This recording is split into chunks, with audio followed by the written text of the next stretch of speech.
সবাই কম বেশি টাকার লাভ বুঝে আল্লাহ এই আয়াতে আপনার সাথে ব্যবসা করতে চাচ্ছেন।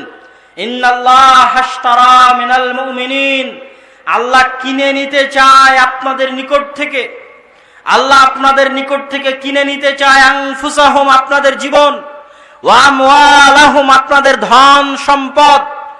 কি বিক্রি করবে আল্লাহ? বিআন্না লাহুমুল জান্নাহ, জান্নাত বিক্রি করবেন। কে কিনবে জান্নাত? জান্নাত কিনবে কে? আল্লাহ বিক্রি করবেন, ব্যবসা করবেন।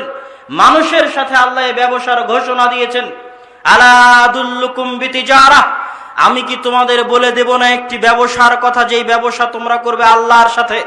আল্লাহ বিক্রি করবেন জান্নাত, আর তোমরা কিনবে জান্নাত। কি দিয়ে? টাকা দিয়ে জান্নাত কিনবে, জীবন দিয়ে জান্নাত কিনবে। ইন্নাল্লাহ আশতারা মিনাল মুমিনিনা আনফুসাহুম ওয়া আমওয়ালাহুম, আল্লাহ মুমিনদের জীবনকে কিনে নিয়েছেন, মুমিনদের ধন সম্পদকে কিনে নিয়েছেন। কিসের বিনিময়ে? কি বিক্রি করার বিনিময়ে? জান্নাত বিক্রি করার বিনিময়ে। কে কিনবে? কিনার লোক কোথায়?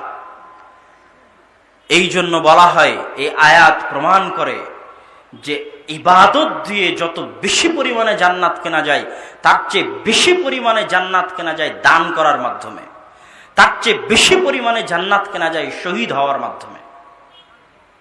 দান করলে জান্নাত কিনা যায়। সরাসরি আল্লাহ বলছেন আপনার টাকা দিয়ে আল্লাহ জান্নাত বিক্রি করবে, তথা আপনি যত বেশি পরিমাণে দান করবেন, অন্য কোথাও যদি ভুল ত্রুটি থাকেও, গুনাহ থাকে, পাপ থাকে, দানের বিনিময়ে আল্লাহ সেগুলো মাফ করে দিবেন, এবং ওই টাকার বিনিময়ে আল্লাহ সুবহানাহু ওয়া তাআলা আপনাকে জান্নাত দিবেন কিয়ামতের মাঠে ইনশাআল্লাহ। সম্মানিত উপস্থিতি,